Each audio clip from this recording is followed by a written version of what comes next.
Bem, boa noite a todos. Prazer grande retomarmos aqui mais uma aula do curso Organização Social e Política do Brasil Contemporâneo. É o título formal, né? Mas o curso é dedicado a entender o fenômeno do bolsonarismo emergente na vida e na política brasileira contemporânea.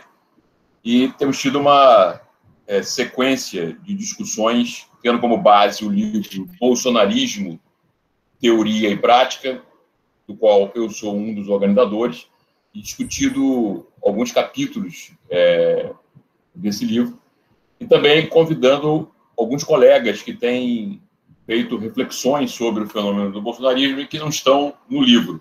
É o caso hoje do meu queridíssimo amigo e colega, professor Mércio Pereira Gomes, que é, sem nenhum favor, um dos grandes antropólogos do Brasil e um dos grandes intelectuais do país. Ele tem feito um esforço de repensar, né, o Brasil a partir da sua interpretação, dele, Mércio, da cultura brasileira, e tem feito recentemente um esforço de enquadrar o fenômeno do bolsonarismo dentro desse amplo espectro de reflexões que ele vem realizando sobre o Brasil e a cultura brasileira. Então, é com grande prazer que eu passo a palavra a ele para que ele nos brinde com essa sua reflexão. E depois, na segunda parte, a gente vai abrir para o debate, para a conversa com o Mércio. Então, eu tenho uns 30, 40 minutos para falar? Isso, 40, 50 minutos. Tá bom.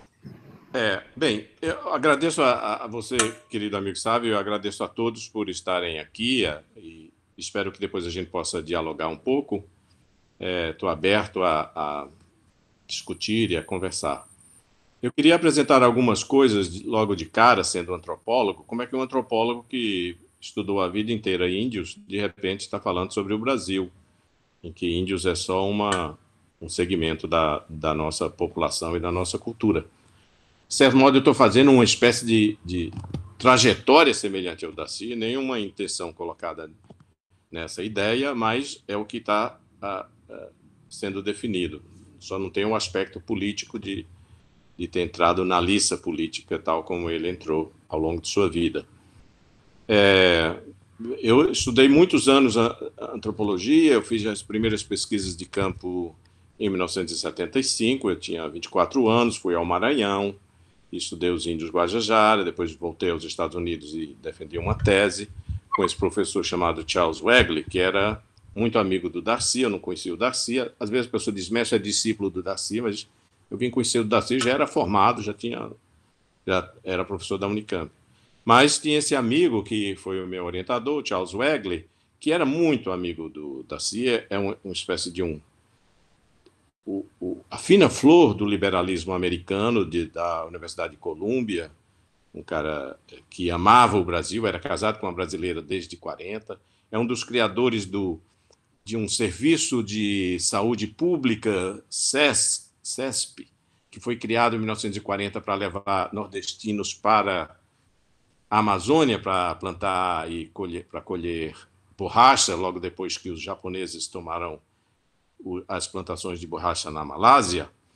E então ele estava aqui dentro, ele conhecia muito o Brasil, ele tem livros sobre caboclos, e tem livros sobre cidades da Amazônia, tem livros sobre os índios Tapirapé do Mato Grosso. Era amicíssimo do Darcy, do Anísio Teixeira, vários alunos dele fizeram tese na Bahia, por conta da amizade dele com o Anísio Teixeira, quando o Anísio Teixeira foi secretário de Educação da Bahia no fim da década de 40, 50. Bem, então eu fiquei esses anos todos, fui dar aula na Unicamp em 78, quando voltei dos Estados Unidos, com uma tese de doutorado, fui para lá, e fiquei lá alguns anos, até que em 90 eu vim para o Rio de Janeiro, ainda sem emprego, mas, enfim, depois eu fui convidado pelo Darcy para ser secretário de Cultura no segundo governo Brizola, mas aí depois fiquei uns 2 meses e o Brizola me chamou e disse, Mércio, eu tenho alguém mais importante do que você, que é o Edmundo Muniz. Aí eu disse, eu saio com o maior prazer para dar a vez a Edmundo Muniz, que era um velho, talvez vocês não conheçam, era um velho trotskista, mas que tinha sido ao longo da vida, e ele era sobrinho do dono da Tribuna, aquele único jornal que foi favorável, sem ser o jornal do Weiner, que era favorável ao Getúlio Vargas e tal. Bittencourt, não sei o que. Mas ele era uma grande figura, esse Edmundo Muniz, enfim, era um favor que ele estava prestando ao Edmundo Muniz. Aí eu fui trabalhar com o Darcy, que naturalmente nós já éramos amigos, e fiquei trabalhando no CIEPS esses anos do segundo governo, sendo secretário de planejamento dessa secretaria. E depois eu fui para os Estados Unidos e passei mais um ano dando aula lá, voltei para o Rio de Janeiro e fui dar aula na UF, me inscrevi, entrei em concurso, fui para a UF e fiquei dando aulas. Aí eu comecei a dar aula sobre o Brasil. Aliás, quando eu estava na Unicamp, eu já dava aula sobre o Brasil. E me lembro claramente, em 79, abrindo um curso sobre o Brasil, em que um dos textos lidos era de Gilberto Freire, isso em 79. E eu quase que fui expulso da universidade por dar um texto de Gilberto Freire em 1979 na Unicamp, porque ele era execrado como antropólogo e dentro do sistema e do esquema daquela época brasileiro foi o auge das críticas que vinham e que se congelavam e consolidavam em termos dele ser um homem conservador, favorável ao salarazarismo, que só defendia uma atitude da oposição de brancos, conservadora, etc., e que já tinha se superado por Florestan Fernandes. Essa história de que você supera, que é também uma das coisas terríveis na cultura brasileira, eles acham que as pessoas são superadas, né? Não, está superado. Está superado. Toda coisa vem de novo e surge se não houver, de fato, uma síntese formativa, formadora com outros, para deixar de lado. Então, eu comecei a dar aulas de volta sobre o Brasil, e isso aí é o que falávamos antes com o Sávio, que vocês não tinham chegado, alguns não tinham chegado antes, sobre o fato de que foi aí que eu dei entre os pensadores, eu coloquei o Mangabeira, entre os últimos pensadores brasileiros, que estava dizendo coisas que ninguém dizia e que assustava a intelectualidade brasileira. Ele foi, de fato, o primeiro desses caras que assustou o sistema universitário brasileiro e o modo de se pensar politicamente o Brasil. Enfim. Mas, de todo modo, era uma pessoa nova que precisava ser lida, e hoje a gente vê que tem muita gente lendo o Mangabeira Unger, e ele está tendo um papel mais importante no reconhecimento da sua visão sobre o ser humano, psicologicamente, sobre a coletividade, sobre a política. Então, enfim, embora eu tenha escrito livros sobre índios e teve uma ocasião que eu também fui à Europa e fiquei alguns meses na Holanda, a convite do governo holandês e das ONGs, para analisar, junto com 3 outras pessoas do mundo, que naquele tempo eles chamavam o terceiro mundo. Tinha se acabado o primeiro e o segundo mundo, ou não, existia o... não, era o sul, porque antes, se vocês são muito jovens, não se lembram, mas até a década de 70 se falava no mundo capitalista, no mundo socialista e no mundo dos fudidos, né, dos subdesenvolvidos. Que era o terceiro mundo, que tinha uma tentativa de juntar-se, aí tinha o pessoal da Líbia com Fidel Castro, que tentava fazer o terceiro mundismo, incluindo os países em desenvolvimento, sei lá, como se chamava naquela ocasião, e os países recém-saídos do colonialismo. Mas, depois que caiu, em 1989, caiu a Berlim, etc., e os europeus decidiram, então, botar um fim na União Soviética e começaram a pressionar, acabou o negócio dos 3 mundos e ficou só o mundo do norte, que era a Europa, e, naturalmente, incluindo a Rússia, e o South, que era o sul. Né? Então, o livro... Eles nos convidaram, uma pessoa da Índia, da família dos Gandhi, uma psicóloga da Indonésia e uma agrônoma da Tanzânia, 4 pessoas para estudar a Holanda. Então, nós fizemos esse estudo, entrevistamos muita gente sobre o que é que a Holanda pensa do seu meio ambiente. A conclusão final, nós descobrimos coisas assim impressionantes para nós, e eu acho que também os holandeses também não tinham tanta clareza sobre isso deles. Eles sabiam, mas não queriam falar muito. Nós descobrimos que o país mais poluído por polegada cúbica no mundo é a Holanda. Porque a concentração dos ventos que vem do rio Reno, que vem da Alemanha, a concentração de produtos que eles usam para suas plantas e para os seus animais, né, e o subsolo, era o país mais poluído por polegada cúbica do mundo. Dizia que se você não podia, naquela ocasião, botar um copo d'água para fora, colher a água da chuva e beber, porque ela era muito ácida. Tampouco você podia pegar a água do subsolo e botar na sua planta, porque ela é muito básica.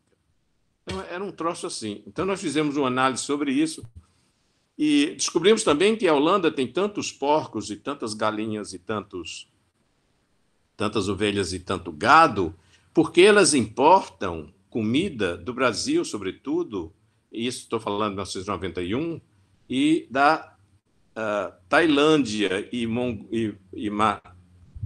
Tailândia é aquele país vizinho, esse que acabei de falar há pouco. Porque para a produção de soja, milho e pellets de mandioca. Você sabe que onde se mais produz mandioca no mundo é na... Aí eu esqueci como é que chama, Magnósia, o nome.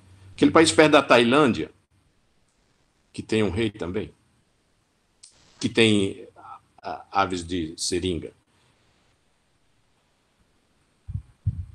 Enfim, esses países são os maiores produtores. Ele é o maior produtor de mandioca, embora seja um cultígeno indígena da América do Sul.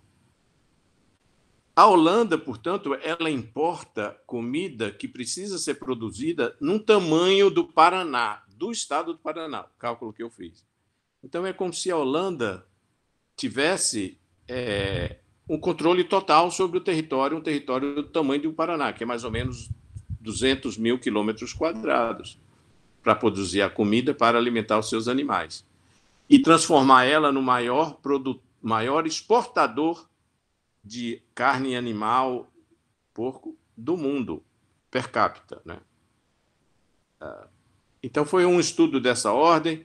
Nós chamamos esse estudo de Como a Riqueza Degrada o Meio Ambiente e publicamos um livro, só que na hora os holandeses tiraram esse título, porque não queriam o título de que eles é que degradam o meio ambiente, né?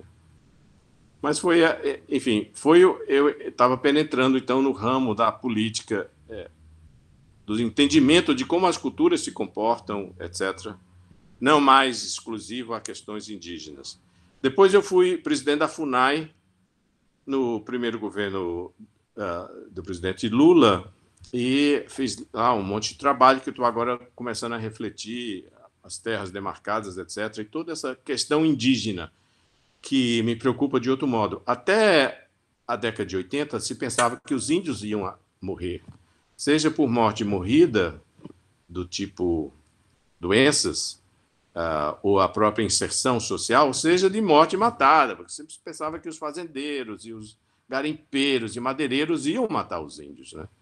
Isso aqui é quase como um mito assim, que os brasileiros têm desde o século XIX, por causa dos nossos poetas indianistas, que os índios estão no limite da sobrevivência, né?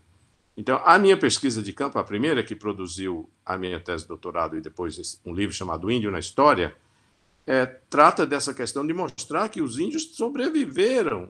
Aliás, o Egli, que era o meu orientador, tinha previsto que os índios, esses que ele me mandou estudar, não existia mais. Procura se você encontra alguém nesse coisa. Eu encontrei 3 vezes mais índios e eu vi por que eles sobreviveram, né? Aí, o meu livro, Os Índios e o Brasil, que foi publicado a primeira versão em 88, anuncia pela primeira vez que os índios sobreviveram e que estão consolidados na nação do ponto de vista da respeitabilidade que tem, do ponto de vista, digamos, sanitário, como se diz, tá? Eles não morrem mais como morreram no passado, e, a não ser que haja alguma hecatombe, essa hecatombe dessa pandemia parecia que no início estava com medo, depois eu vi, os índios já adquiriram todas as defesas básicas, 95% dos índios adquiriram, de modo que o seu índice de mortalidade é só um pouquinho maior do que o resto da população brasileira. Não foi 3 vezes mais, os índios morreram que nem moscas. Morreram exatamente os velhos, etc. Dentro desse mesmo índice que morreu os demais velhos e a população brasileira que está sofrendo. Depois, terminada essa fase da presidência na FUNAI, também, ter conhecido tantos índios também é uma coisa assim, inimaginável. Aí eu tenho um antropólogo aqui entre nós, e tem outros que certamente já se sentiram isso, mas você participar de uma sociedade indígena, de uma cultura, viver, é um negócio fabuloso que só o Brasil ainda dá esse grande privilégio para qualquer brasileiro que queira fazer antropologia, porque ele faz você penetrar numa forma cultural em que, pelo seu distanciamento original, depois, na medida que você vai penetrando, você vê coisas que não vê na sua sociedade. Você só vai ver depois que vê nelas. Por exemplo, a ambição desenfreada, a paixão, o ciúme que leva à morte, a inveja. Essas coisas você vê na sua sociedade e elas simbolicamente são trabalhadas de modo que você, só quando está com raiva, é que chama alguém invejoso e mau caráter e alguma coisa assim. Porque não é parte, a simbologia meio que deflexiona o seu entendimento. Quando você está num outro povo, assim, elas ficam mais claras, né? Você também aprende a amar o fato de que as populações representam sociedades que viveram anos de suas vidas num regime cultural, político e social com variações poucas, né? Aí, com as capacidades de caçar, de se virar, de encontrar meio só.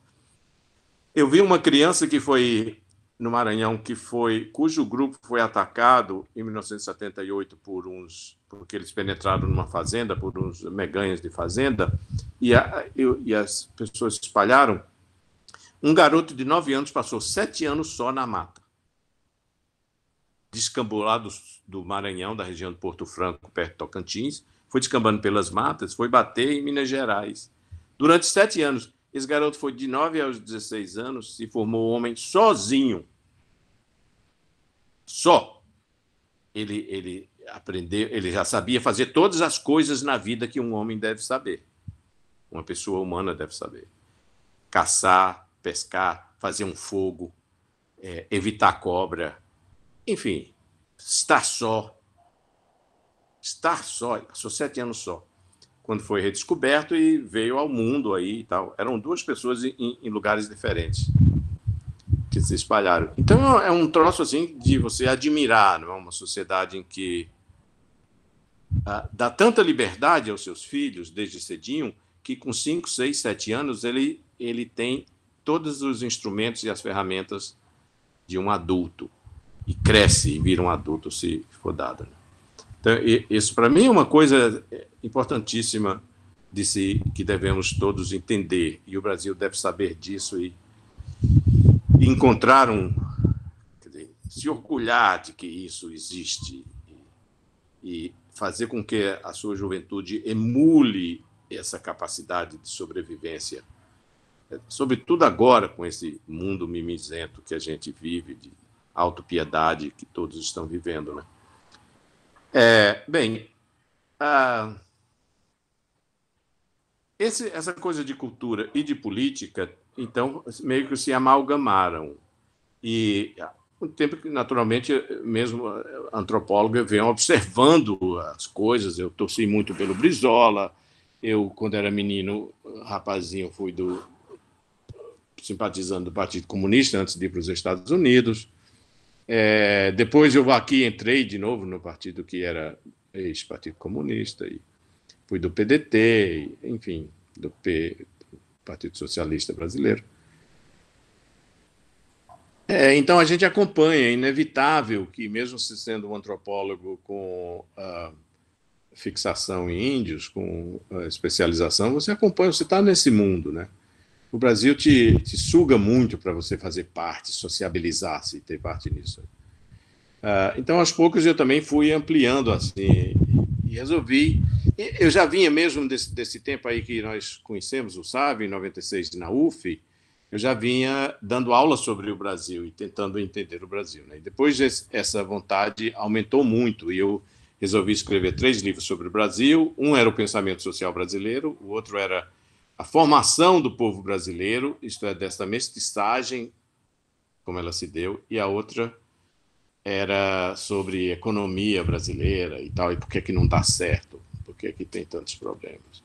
Esse daqui está nesse livro Brasil Inevitável. Terminei eu juntando 3, fazendo um só, porque ia dar muito trabalho fazer os 3.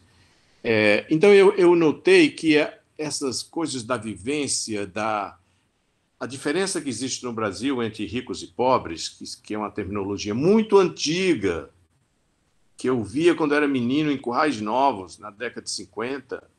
Não, você é rico, você é dos ricos. Não, você é dos pobres. E isso parecia uma sociologia muito banal, né? Depois que eu aprendi que não, é uma sociologia banal. Depois eu aprendi a sociologia que era o máximo, né? Que existe capitalistas e proletários e que eles é que são o mundo, e não achava que isso fosse banal, né? Aí, aos poucos também foi vendo que não há uma formação só de duas, entre ricos e pobres, mesmo na formação brasileira, entre portugueses e os índios, e depois entre a própria escala social que existe em Portugal, que foi trazida para cá, e os mecanismos todos de controle social, de política, etc., de aproveitar da mão de obra indígena e de importar africanos, etc. Que há algo mais também. Então, eu acho que na formação de qualquer nação, o mecanismo que deixa uns superiores e os outros inferiores, primeiro, eles não se dão simplesmente por uma questão econômica, que ele tem variáveis internas muito importantes, que são assim, origens diversas, étnicas diversas, ou condições sociais diversas, como a escravidão e no caso brasileiro também os índios, e também a internalidade dos poderosos também se internaliza na nova formação social. Ao mesmo tempo, nenhuma formação social pode existir claramente só entre 2 grupos, porque senão iria haver necessariamente um conflito. Quando uma nação se forma e vira só 2, aí vira que nem uma guerra civil, tal como aconteceu nos Estados Unidos e na Inglaterra em 1654 a 1680, na França, etc. Quando você define que você é só A e o outro é B, aí o troço estoura. Sempre há um algodão no meio dessas pedras, né? E esse algodão é o que eu chamo de classe média. E ele tem um significado econômico também. Ele não só é o produtor da amenização dos conflitos que há entre um estamento superior e inferior, entre o rico e o pobre. Ele não é só o que cria esse discurso, não. Ele também é o que produz economicamente as possibilidades dessa diferença entre ricos e pobres, entre capitalistas, burgueses e proletários, deles se encontrarem um caminho cultural. Então, a função, para mim, a classe média não é por uma questão funcionalista quem ganha entre 3 mil e 15 mil reais ou 30 mil reais. Não é econômico. mas é o papel da produção do conhecimento. O conhecimento que faz você produzir melhores escolas, que faz você produzir melhores caminhões, melhores estradas, que faz você produzir, dar significado real às pessoas e que ameniza essa possibilidade. Se você faz estrada para trazer aquelas coisas que vêm da Amazônia e esse negócio melhorar, os preços das commodities e tudo mais baixam muito. Os lucros aumentam dos ricos, mas também dos que trabalham, né? Então, a produção disso, se você faz um prédio e esse prédio cai, você está destruindo uma parte da sociedade moralmente e também está destruindo de outros modos. Então, para mim, isso é o que é a classe média. A classe média é o produtor do conhecimento que ajuda na mais-valia relativa do capital. Então, isso foi uma das coisas que foi me chegando mais claramente. Depois você vê que, numa sociedade como a nossa, é a classe média que faz o seu... que produz o discurso erístico conflitivo da política. Porque ela própria, classe média, ela não encontra os seus parâmetros de aceitabilidade. Ela também tem um conflito interno dentro dela, né? E ela vive também eternamente em briga. Ela não sabe do seu valor suficientemente e termina sendo envolvida em temas psicológicos e sociológicos que levam ao conflito interno, que é um tanto que nós estamos vivendo há alguns anos no Brasil, depois que houve aquele detente na ocasião do fim da ditadura militar. Foi a última vez que a gente meio que se respirou em conjunto, né? E lá para cá tem sido conflitual desde sempre. Bem, então, para mim, a cultura, como antropólogo, então aqui vou entrar no tema especificamente, como antropólogo, para mim a cultura não quer dizer a produção artística, nem a produção material, etc. Quer dizer, os modos em que os segmentos sociais que economicamente podem ser situados em certo momento, como é que eles encontram o diálogo entre si? Quais são os modos simbólicos, comportamentais, que fazem com que uma sociedade se encontre e se dialogue entre si? Por exemplo, a música, muitos anos, a música, vocês não são de uma geração, nem a minha, nem anterior à minha, qualquer música que surgia no Brasil era apreciada tanto pela classe média, quanto pelos ricos e quanto pelos pobres. As melodias meio românticas que havia, etc., eram apreciadas por todos. Tudo isso teve assim um fim com a chegada do rock no Brasil e com as várias mudanças que criaram e deram muita força ao surgimento de uma juventude de classe média, que começaram a cantar coisas que agora o povão não escuta mais, e não vem escutando há muitos anos, né? Então, há um desequilíbrio muito grande entre a classe média produtora desses meios culturais e simbólicos que agregam as pessoas e que isso se quebrou. O Sávio tem um amigo que já fez isso, tem um cara que escrevia sobre Valdir Soriano, sobre... Como é o nome daquele cearense também? Um desses...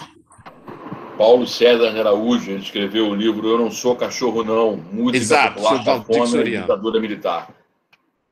Exato. E ele e todos esses outros que tinham essa canção, que para a classe média brasileira já era uma coisa horrível você ouvir essa história, né?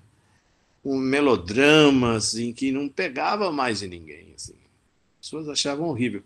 É interessante que o Caetano Veloso, que é um cara muito sensível e que faz parte desse Brasil profundo que o pessoal do Tiago está pesquisando, usando esse termo, ele, pelo menos quando ele criou esse negócio do tropicalismo, ele pegou vários desses antigos, era quase como uma gozação. As pessoas viam como uma gozação ele cantando aquelas músicas melodramáticas, né? Ao mesmo tempo em que cantava o seu novo rock, o seu novo samba, etc. As pessoas viam como fosse uma gozação, cantando Tornei-me um ébrio. Como é o nome desse cantor que canta Tornei-me um ébrio? Ninguém se lembra mais, né? Ninguém conhece.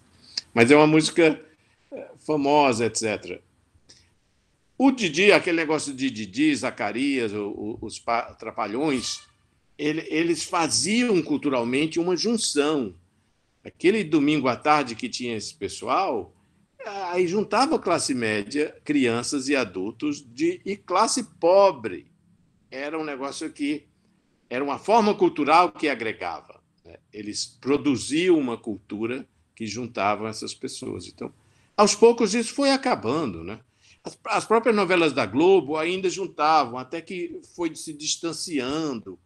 A classe média ficou muito debochada para o povão nessas últimas novelas, né? Esses troços assim, não é mais só beijo na boca, o cara praticamente arregaça em cima da mulher, né? E isso termina provocando alguma coisa estranha. Então, há uma quebra disso, né? E um segmento muito forte do estamento subordinado brasileiro versus o estamento dominante, que é onde a maioria da classe média está, desde professor primário até advogados e gente muito rica que produz conhecimento e produz simbologia para a nação funcionar, houve uma quebra de tal modo que o pessoal do segmento subordinado se sentiu muito isolado.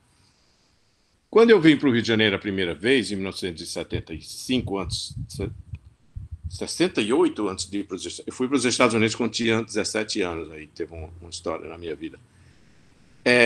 Eu andava aqui, eu vim conhecer o Rio de Janeiro, que eu vinha praticamente de Currais Novas, e andava aqui no Rio de Janeiro e fui conhecer. As pessoas falavam, o pessoal da Zona Norte. Falava assim, mas a maioria das pessoas que estavam na casa em que eu estava, ou no redor, que era uma ruazinha em Botafogo, também tinham vindo da Zona Norte. Então, ainda havia um negócio entre Zona Norte e Zona Sul no Rio, havia diálogo. Muitos intelectuais do Rio de Janeiro vieram da Zona Norte, de gerações anteriores, dos Milor Fernandes a Nelson Rodrigues, eles todos vieram da Zona Norte, né?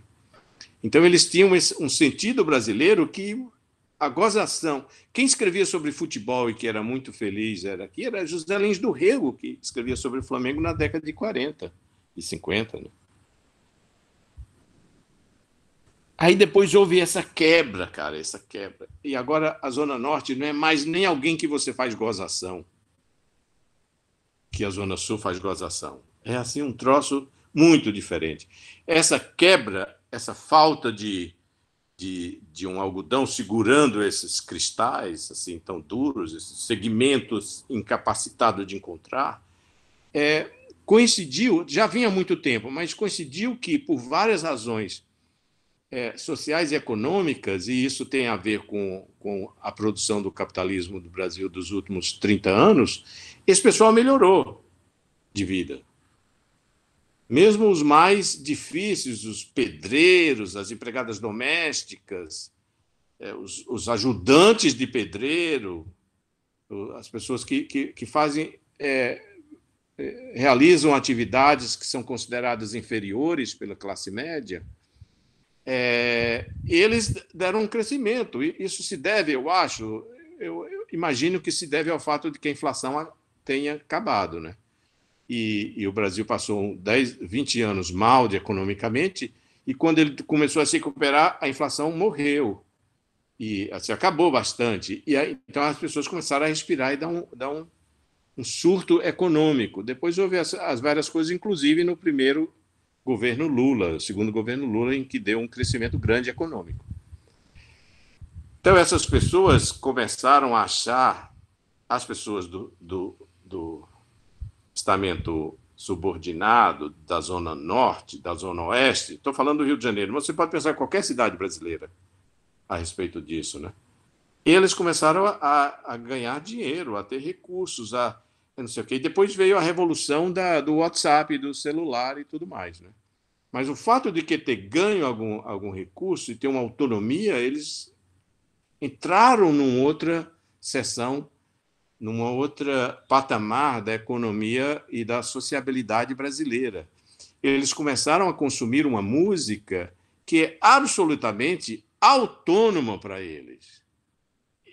É um forró que não é mais o forró que a classe média gosta, de Dominguinhos e de Luiz Gonzaga e João do Vale, esse daí que nós tanto amamos como classe média e tal. É um forró muito brabo, assim, meio misturado com a coisa caribenha, tem um pouco de você tem que balançar a bunda. Forró, homem não se requebra em forró. Eu sei disso, que menino ninguém requebrava em forró. Forró é um negócio duro, é uma mistura de negro com índio.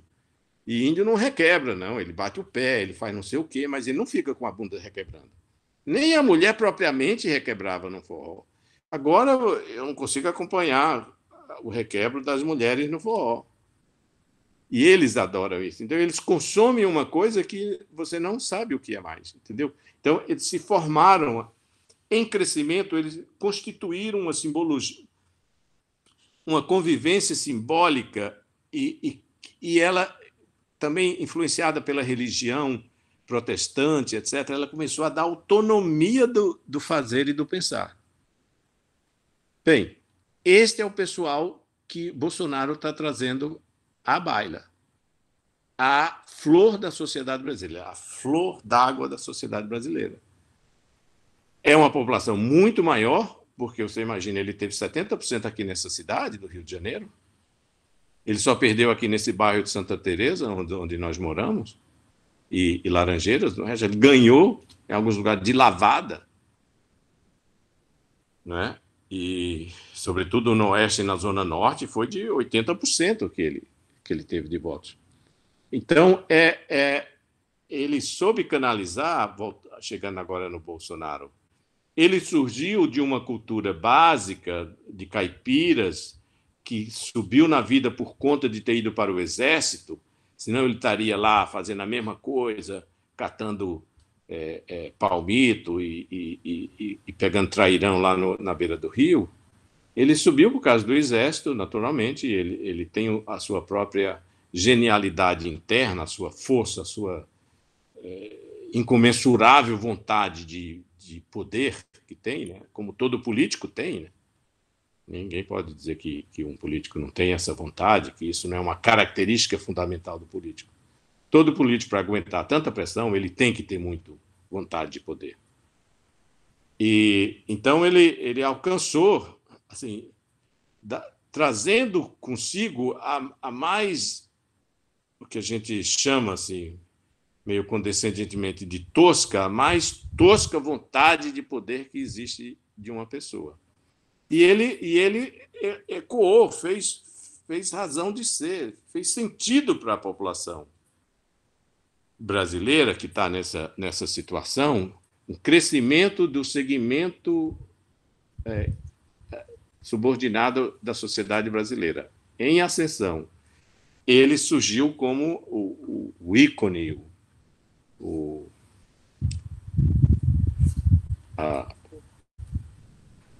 herói, o mito, né, que terminou eles falando em mito. Essa palavra mito, é claro que foi inventada por algum intelectual em algum momento da história, mas ele pegou a palavra mito, que não é uma palavra comum na população brasileira, porque falando de mito, mito é um negócio de antropólogo. Roubaram a nossa palavra. Não é, Tiago? Enfim, então ele surgiu e é essa força ascensional desse segmento brasileiro que precisa ter o seu espaço ao menos parecido com o que ele tinha na década de 50, que perdeu terrivelmente de garantias de trabalho, etc. E perderá mais, talvez até haja um certo sentimento de que, com a automatização, eles vão se esborrachar sem possibilidade de crescer. Porque a educação que recebem desde a infância é muito ruim, então como é que eles vão aprender esses truques todos que são necessários para você competir numa sociedade que vai se automatizar, que vai ter inteligência artificial comandando tudo? O fato de que estão no mundo industrial há muito tempo, ninguém aqui é Idade Média, que eles manipulam os aparelhos atuais com muita capacidade, até os mais velhos conseguem aprender e a usar essas técnicas e ferramentas, quer dizer que não estão para trás, mas você transformar uma nação como o Brasil num país que vai se encontrar entre os 5 primeiros da humanidade, como o Brasil tem que ter, o Brasil não pode deixar de estar entre os 5 primeiros nos próximos 30 anos. Temos que pensar nisso. Eu vou estar vivo assim, alguém trocando meu fraldão, mas eu ainda vou ver esse período em que o Brasil vai estar entre os 5 primeiros. Porque é necessário um país que tem 210 milhões, que tem uma mestiçagem, que tem a menor índice de conflito étnico que existe no mundo, o país é mais capaz de receber estrangeiros sem botar numas almofadinhas, nos caninhos, é o Brasil, que pega um japonês em 2 gerações, está misturando feijão preto com sushi. É extraordinário, né? Você já comeu feijão preto com sushi? Vai lá num desses restaurantes aí, aquilo que eles têm. Você come feijão preto com sushi. Mistura assim, porque tem um arrozinho, né? Enfim, é um país extraordinário, graças a pessoas como Zé Bonifácio, que tiveram essa visão, e tantos outros, né? Nós temos heróis aí que nos formaram. Então, o Brasil vai ter que estar daqui a 20, 30 anos entre os 5 primeiros. E, para isso, ele vai ter que reeducar essa população toda e ser mais sério com o povão. O povão é de 60% a 70% da população. Pensa bem nisso, né? É de 60% a 70%. É o que constitui o povo. Essa camada fina que constitui a elite, finíssima, e mais ainda a classe média que engrossa uns 20%, é muito pouco para essa população que precisa se sentir segura de que esse é o país, que eles têm a sua música, têm o seu jeito de ser, pode esculhambar quem quiser, são livres para fazer isso, né? Todo esse sentimento, se não lhes é dado, eles vão arrancar. E, de certo modo, toda essa grosseria de Bolsonaro representa esse arrancar, esse sentido de liberdade. Eu digo isso agora depois do fato de que, até 4 anos atrás, Bolsonaro era uma non-entity para mim. Não existia esse cara. Era um deputado federal que aparecia dizendo bobagens na televisão. Que você via uns cartazes, eu me lembro um cartaz dele já introduzindo, apresentando o seu filho, cartaz que tinha ali na Pinheiro Machado durante a eleição, e olhando assim, cara, esse cara vai eleger isso? Não é impossível. Quer dizer, o desprezo era total por ele. Ninguém jamais da nossa estirpe de classe média escolarizada na universidade pensaria num troço desse, de chegar a esse ponto, né? Então é uma coisa assim que eu já pensando que o Brasil tem esse segmento, quando ele apareceu e cresceu, quando ele apareceu e cresceu em março de 2018, que estava com 12, 15%, a gente dizia, mais um Enéas, né? Meu nome é Enéas. É claro que ele parecia um Enéas, né? E, no entanto, foi uma coisa assim imensa, que não foi fulcro de banqueiros, nem de grande dinheiro, nada. Foi um negócio que esparramou de uma rapidez assim impressionante, assim, muito mais do que o Lula, que também tem o mesmo background, tem um background, um é um caboclo nordestino, o outro é um caipira paulista, do interior de São Paulo. Mas o Lula foi, digamos assim, moldado pela USP e pelo sindicato propriamente, né? Então, por instituições já do segmento superior brasileiro, enquanto que Bolsonaro foi pelo Exército e pela sua cultura até 15 anos de idade, o cara estava pegando traíra à mão.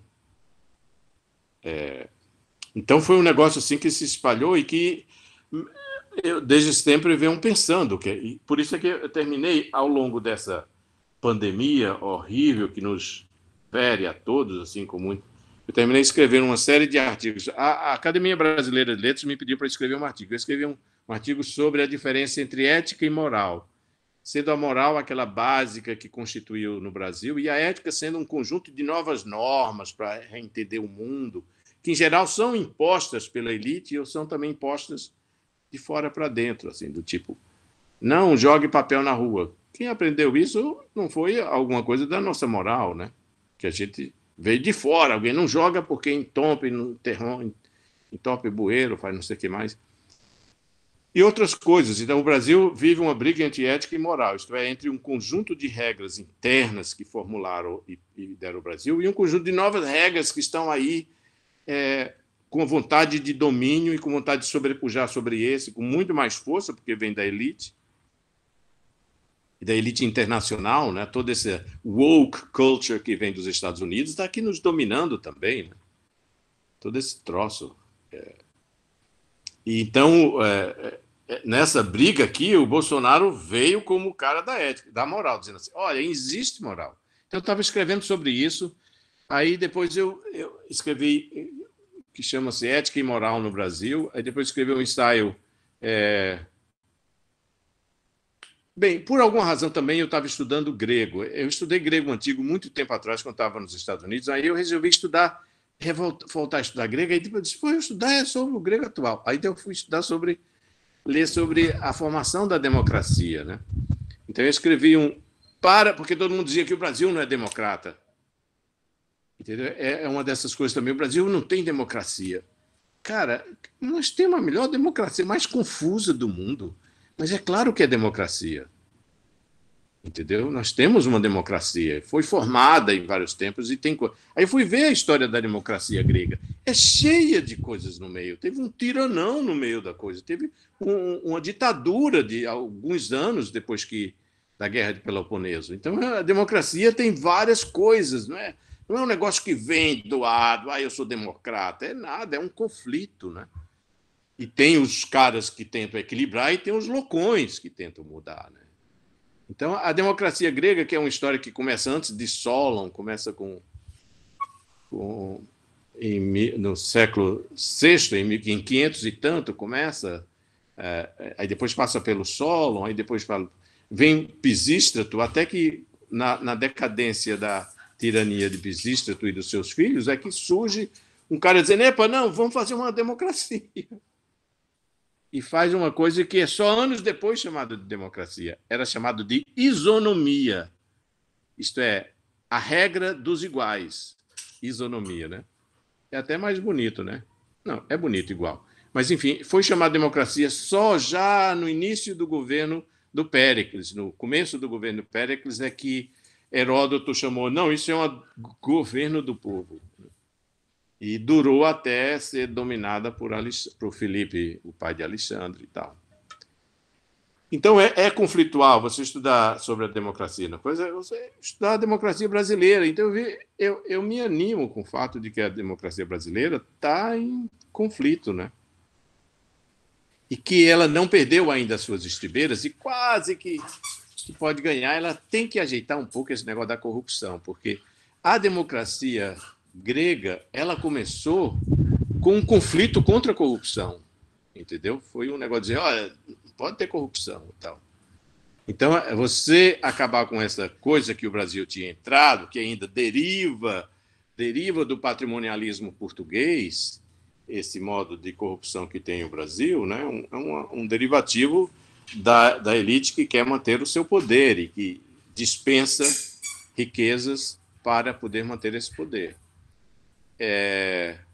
Então, tem esse artigo entre democracia brasileira e a democracia grega. Aí e tem o artigo sobre o Bolsonaro, que alguns aí de vocês leram, chamado Mito, a Imolação do Mito. De tanto ler grego, esse negócio do mito, eu terminei estudando como é que se dá o herói grego, como é a tragédia dele, a Moira que o carrega, né? todos os aspectos que influenciam na capacidade dos gregos de verem o mundo, né? E como é que isso também produziu a filosofia a partir de Sócrates, de duvidar daqueles que falavam qualquer coisa, da procura da verdade, tudo isso está relacionado com a formação da democracia e também derivado dessa religião deles, que traz com muita força a ideia do mito e do herói, da tragédia humana, do cara que se imbui de tão valor que perde a sua cabeça, perde o seu senso histórico e se entrega às farcas, que são as mulheres que estão costurando a sua vestimenta da morte. Ou então ele aborrece tanto os deuses que os deuses dão uma ferrada nele e pronto, acabou a história. Então, são várias as maneiras de você perder a sua, digamos, invencibilidade ou a sua incolumidade.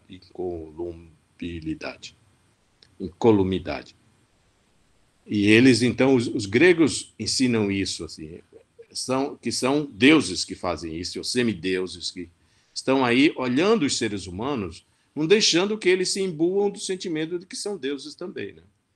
Porque os deuses sentem inveja de quando o cara acha que é Deus, aí tira ele da jogada. E isso é, digamos assim, é uma metáfora, naturalmente, como os gregos foram para nós, a cultura grega, metáfora durante anos de ensinamento. São metáforas da vida nossa. Não se imbua de tanto orgulho daquilo que eles chamam de ubris, né? Então, se imbua disso que a ubris te condena, te reduz a nada. Então, tem esse artigo aí para eu falar, então, sobre o mito do Bolsonaro, né? Esse artigo sobre os gregos, né? E tem um outro aqui, o final dessa são 4 artigos que compõem esse livro. Ah, sim. Isso aqui é o livro, tal como vem, se você comprar pela Kindle. Isso é Kindle, é Amazon. Isso aqui é um livro da Amazon. Não foi eu mandei para 3 editoras de esquerda e 3 de direita. Foi rejeitado por ambas, pelas 6 editoras. Não é a hora, etc. Enfim. Então, os capítulos são a democracia brasileira e as origens da democracia na Grécia. A imolação do mito é a moral que dá rumo ao Brasil e para além da direita e da esquerda. Aí eu também faço essa argumentação assim, meio canestra, meio cafajéstica, que é de que esse negócio de direita e esquerda não deve nos orientar para pensar os problemas brasileiros. Eu digo que é meio cafajeste porque não tem jeito, você cai nesse buraco negro em que estamos vivendo, né? Você cai nessa circunstância de que direita e esquerda são arenas em que estão que nem num jogo de voleibol, são duas partes que estão jogando. Mas eu acredito que, como falei desde o início, que nós temos 4 modos de pensar. Então, eu volto a dizer que o Brasil não é só direita nem esquerda, digamos assim, nem é liberal conservador, radical de esquerda, nem assim o pensador da utopia de qualquer lado que seja, né, o radicalismo propriamente dito, o escorregar na maionese político-cultural, que é o que também nós temos, né? Mas nós somos essas 4 coisas. E você pode pegar qualquer político brasileiro clássico que deixou uma contribuição aqui no Brasil e você vai ver que eles são lambidos por essas 4 circunstâncias. Eles carregam dentro de si essas circunstâncias ao longo da sua vida. Getúlio Vargas, que é o político que mais nós conhecemos, é um cara conservador, é um cara liberal, é um cara radical e é um cara que também é utópico, né?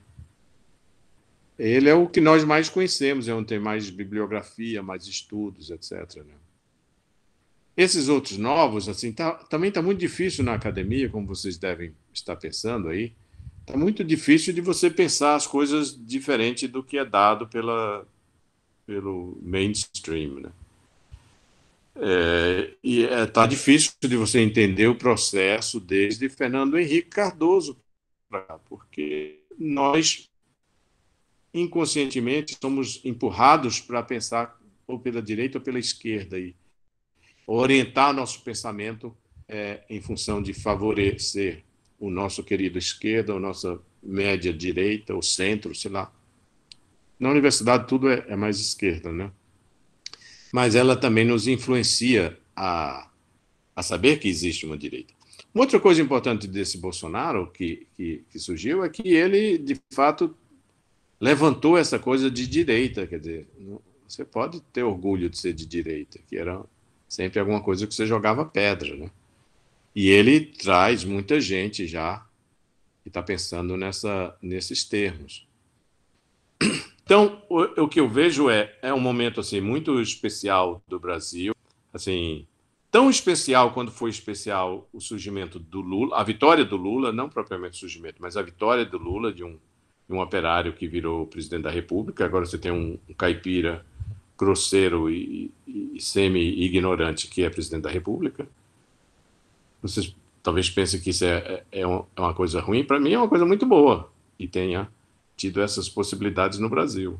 Que o Brasil concede essas possibilidades, né? Concedeu, né? E tá aí mostrando alguma coisa e a universidade que está meio que fechada na sua própria crisálida, ela tem que sair no seu próprio nicho, ela tem que sair para olhar isso. Pode achar que ela tem a verdade, não tem mesmo. Nós perdemos assim o bonde da história para pensar isso, porque ninguém imaginou que alguém assim desse tipo surgisse tão espontaneamente e tivesse a votação que tem. Ademais, tem mais isso. Como é que um homem com 2 anos sendo vilipendiado do jeito que ele aguenta, né? É uma coisa também meio inesperada e que só significa que são as pessoas que, de fato, têm muita garra. Para você ser político em qualquer lugar do mundo, você tem que ter muita casca grossa. Esse cara tem. Casca grossa, que eu digo, também é que tem umas intuições, assim, como o Lula tinha umas intuições que davam certo. Todo mundo tem que ter isso. Se não tiver, você. O único que vivia mesmo do esquemão era o Fernando Henrique, que conseguia aquele negócio e foi eleito, por sorte, e reeleito, assim, num esquema que não era nada intuitivo dele, né? Era só o esquemão que aquele o Cruzeiro, o Cruzado, o Real é que o elegeu e o que eu consegui levá-lo adiante. Então eu acho que é uma coisa orgânica importante para o Brasil que tenha surgido. Ele está aí numa coisa tateando, às vezes até agora não são poucos os auxiliares dele que têm uma visão clara do que está acontecendo. Muito poucos, mas tem, sem dúvida, não sei quem são, mas deve haver. Ele sabe onde é que onde pisa, dói mais o calo dele, aí ele faz menções por aí.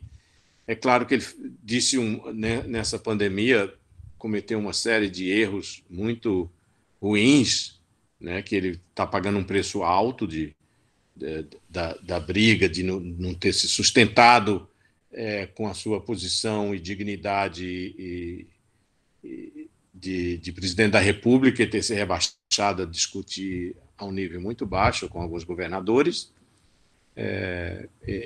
Enfim, tem o STF que está meio que entrando em parafusos, sobretudo agora depois dessas decisões muito estranhas para a sociedade brasileira, que eles vão pagar caro, o STF vai pagar caro. Não pense que isso é de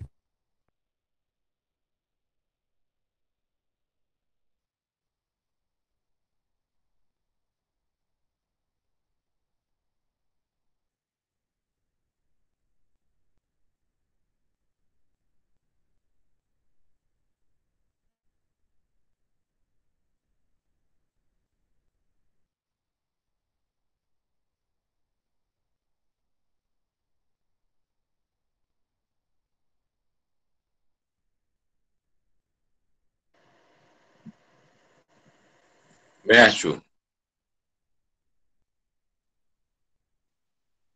pessoal, vocês estão me ouvindo?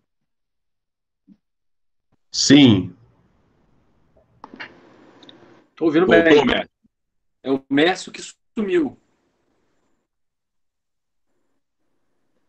Mércio, tá ouvindo, Mércio?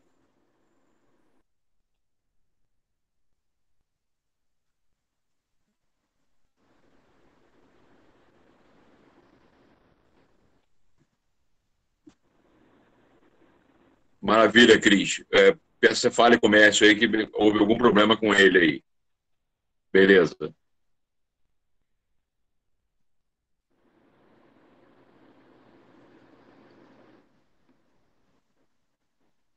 A ação do bolsonarismo, entendeu?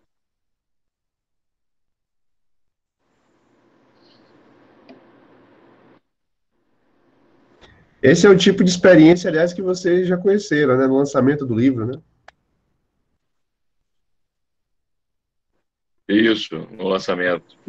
Mas aqui tá, o clima parece que não, não é o mais propício para essa ação do bolsonarismo, né? No sentido que não. Nem no lançamento também.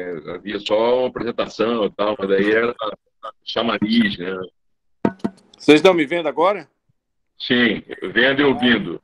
É porque eu estava com o computador sem estar ligado, aí caiu a bateria imediatamente. Por isso eu estou tentando retomar aqui para a gente. Mas eu já falei bastante, não é? Perfeito. Então, você quer dar um fecho, então, Mestre, para a gente passar para a segunda Vamos parte? entrar, né?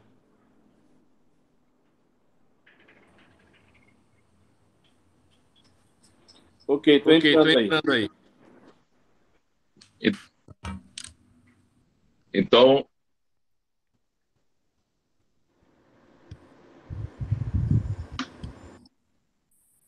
ok.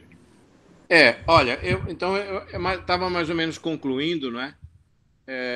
Eu acho que daqui eu posso parar e escutar vocês, suas reflexões também. Se isso assustou muita gente, eu sei que em alguns lugares eu falar isso assusta, né?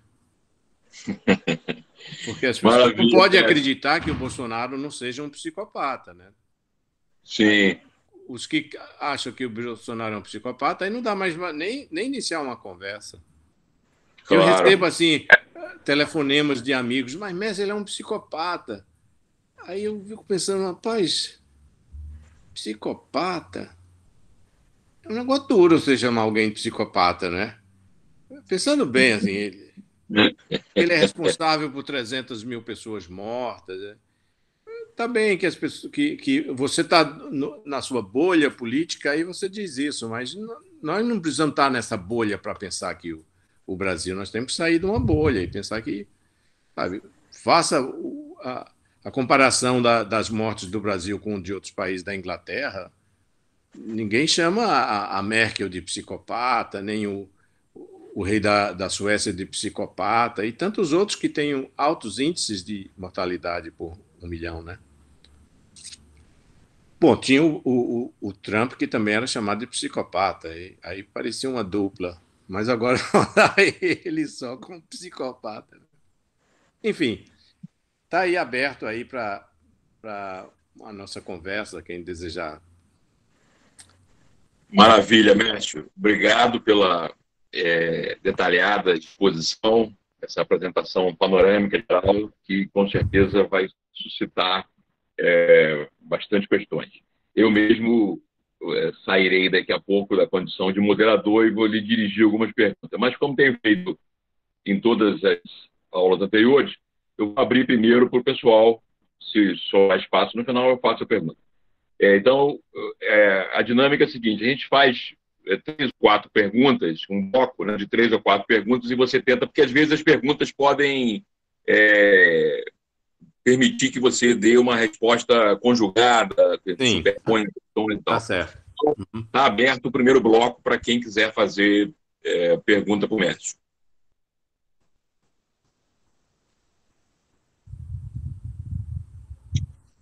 Então, eu vou fazer a primeira pergunta, porque eu acho que pode suscitar questões e tal.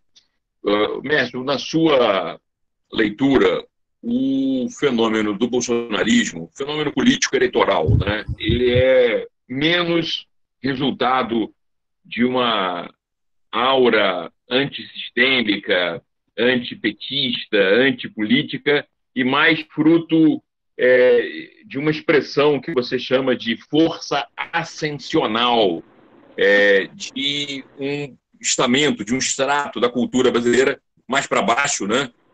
Que sociologicamente alguns chamam de batalhadores, mas enfim, fruto essa força ascensional, e aqui na sua exposição ficou mais claro isso no início, de uma espécie de cisão na cultura brasileira que teria acontecido a partir dos anos 80, mais ou menos, chegado ao seu momento, de fato, divisor de águas a partir dos anos 90, quando esse traço da nossa formação cultural sincrética passa a ser não só desafiado, mas criticado. Quer dizer, tudo que caracterizava o Brasil, para o bem ou para o mal, como um experimento sociocultural distinto, passou a ser objeto de ataque duríssimo, entendeu? Então, a sua interpretação é que Bolsonaro é uma espécie de o bolsonarismo, né? Cuja expressão é Bolsonaro, mas mais amplo. No texto você fala isso também, a imolação do mito. É uma reação a isso. Então, eu queria ouvi-lo um pouco precisamente sobre isso, entendeu? E sobre essa sua... Se enfatizasse um pouco mais isso. Menos esse aspecto antissistêmico, antipolítica, antipetista, e mais expressão dessa força ascensional reativa ao criticismo que a brasilidade sofreu nas últimas 3 décadas aqui no país, por uma parte do país. Essa é a primeira pergunta. Aí agora eu abro para que outros possam fazer perguntas também.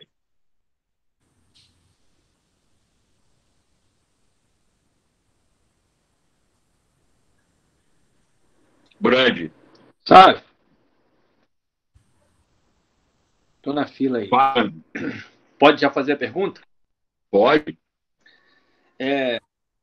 Primeiro, parabenizar o Mércio aí pela grande apresentação, agradecer pela grande apresentação. Tocou sobre muitos pontos, eu teria muitas perguntas, né? Mas eu vou tentar centralizar em uma aqui, que vai falar um pouco parecida com o que o Sávio falou. É um evento que é um enigma. Eu acho que ele ainda é um enigma para todo aquele que se avora a entender o Brasil dos últimos tempos, que é o que aconteceu em 2013. Eu queria que o Mércio fizesse uma análise sobre isso, sobre o Brasil de hoje. E o que foi aquilo que é o 2013? Que a gente ainda não tem respostas muito grandes sobre aquilo, né? É claro, só fazendo um breve preâmbulo aqui, o Brasil começava a ter um declínio econômico, mas eu imagino que todo brasileiro hoje vai orar para Deus quando vai dormir e pede que Deus devolva para ele o Brasil de 2013. Todas as classes. Não só a massa de desempregados, subemprego, que estava empregado naquele momento, como também a classe média, que viajava para Disney, né? Uma classe média, não essa que o Márcio colocou, com um capital cultural um pouco mais sofisticado, em todas as questões um pouco burguesianas que o Márcio colocou, que eu adoraria discutir, mas deixei isso para outro momento. Mas o que aconteceu ali? Ali parece que algo se quebrou. Então, essa é a minha pergunta. E o que isso tem a ver com hoje, claro. Uhum. Tem mais uma? Alguém quer fazer mais uma pergunta nesse primeiro bloco?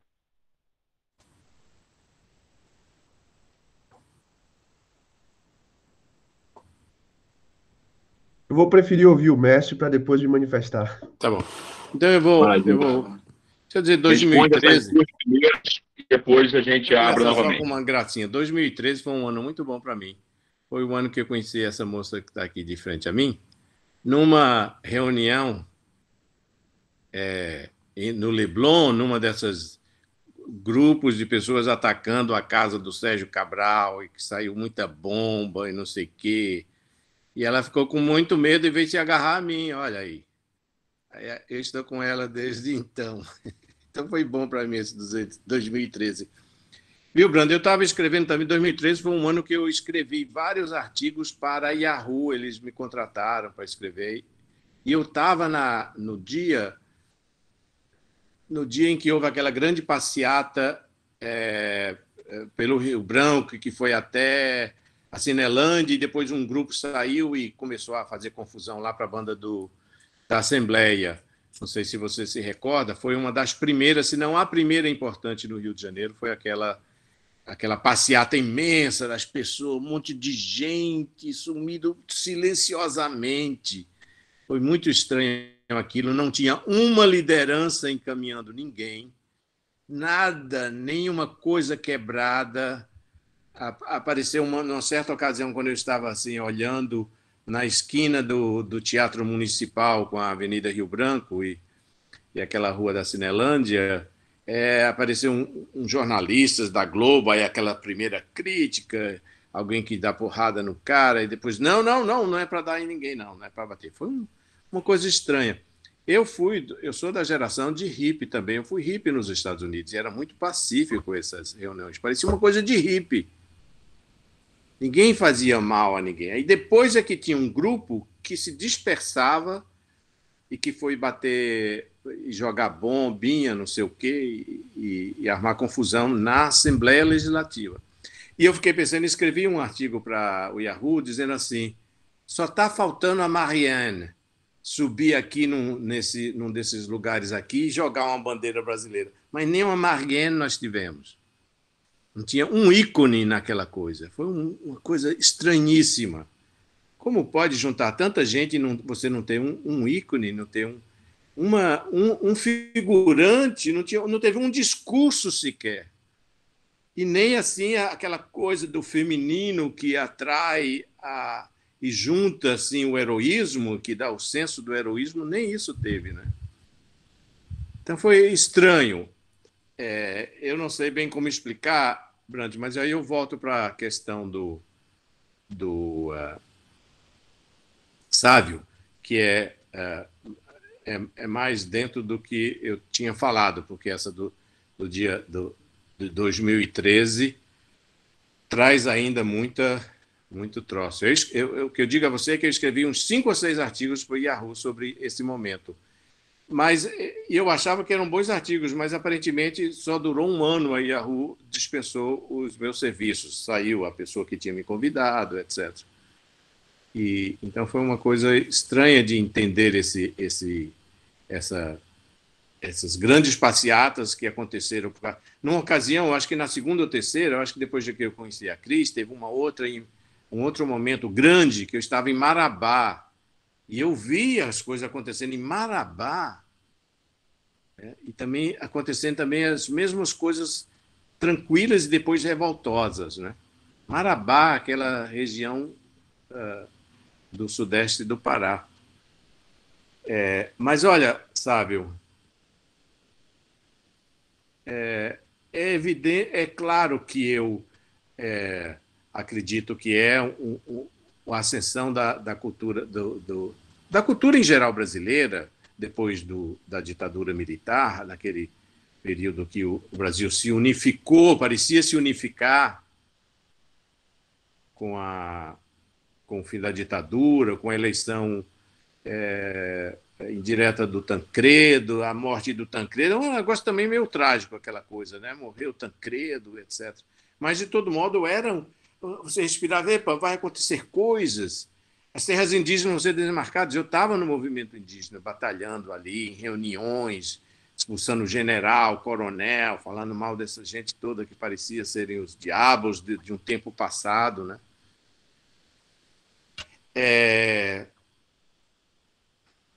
Mas era uma ascensão popular que deu uma unificação. Depois foi assim, talvez um breve período, né?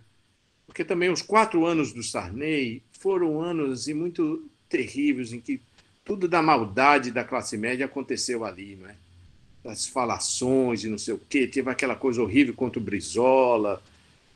Enfim, foi também um negócio que durou pouco tempo Mas havia, assim, certo culturalmente, que havia, as pessoas estavam de novo cantando Luiz Gonzaga, né? E o filho dele, quer dizer, estava uma união assim de PT com o PSD tradicional, porque o Luiz Gonzaga é um conservador, né?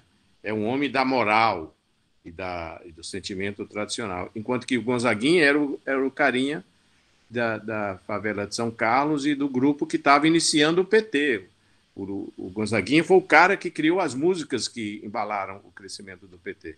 Então, num certo momento, os dois estavam unidos, fizeram músicas juntos, né? Então isso teve um momento assim muito bom ali de que podia ter trabalhado, né? Mas a erística política é uma merda e eles começaram a se brigar desde tanto. Ulisses Guimarães perdeu a oportunidade, não sei o quê, enfim, tudo degringolou do ponto de vista político. E do ponto de vista cultural já estava estabelecido que, a não ser por essa pequena coisa do Gonzaguinha com o Gonzagão, estava já dividido demais, sabe? O povo pobre não escutava mais nenhuma música que os ricos cantavam, nenhuma, não importava mais. Ainda não tinha suas músicas, né? Estava começando assim, ainda o negócio do brega, você chama alguém de brega e de é um negócio assim humilhante, é brega, aí você não vai, né? Aos poucos é que, por condescendência da classe média, o brega chique, né? Inventou uma história de brega chique. Porque a Rede Globo, que é a mais esperta de que todos nós, naquele momento era, né? Ela tentava ainda recriar uma cultura de unificação, em que houvesse diálogo. E as novelas delas ainda tentam fazer isso, né? Mas o negócio já estava assim, meio degringolado. Assim. Já havia de muito tempo. A separação da classe média do povão na década de 70 foi muito forte. Foi uma cisão muito grande cultural. Né? Então, teve uns pequenos momentos, eu acho que a Rede Globo funcionava tentando juntar, não sei se consciente ou inconscientemente, ou porque eles precisam produzir assim. Então, fizeram muito essa tentativa, mas já estava muito longe. E o negócio do Bolsonaro, que representa essa impertinência cultural e de esculhambar as pessoas e tal, e de fazer escândalos assim que nenhum político jamais faria escândalos que o Bolsonaro fez, né? Nenhum jamais fez tanto escândalo quanto ele. Você pensar que isso alguém estava gostando disso? Quem é que pensava que alguém estava gostando de um negócio desse? Mas estava. Quer dizer, porque você não aguentava mais essa hipocrisia da classe média se dizer boazinha quando ela está com o emprego dela feito, né? E você não tem emprego nenhum na década de 80. A década de 80 foi um negócio muito ruim para pobre. A inflação, sabe, de 20%, 15% ao mês, de você receber um salário agora que não vale mais 15%, 20%, isso numa média era assim. Não, foi um negócio muito ruim. Então você tinha que se superar em outras coisas. A religião cresceu muito na década de 80. Os evangélicos que estavam dizendo que estava ao menos dando Bolsa Família gratuitamente. Você chegava na igreja e comia. Foi terrível a década de 80 para os pobres. Eu lamento dizer isso para quem nasceu em 1969, e a década de 80 é muito musical para essa geração aí. Mas foi um negócio ruim e houve esse desenlace assim grande. E isso foi crescendo, foi crescendo. Depois, com a ascensão de quem estava por baixo, essa ascensão precisava de simbologia. E essa simbologia precisava se expressar em termos políticos, né? E aí começou a votar em coisas estranhas, como antes votaram naquele fulaninho, aquele cara engraçado do Ceará, né?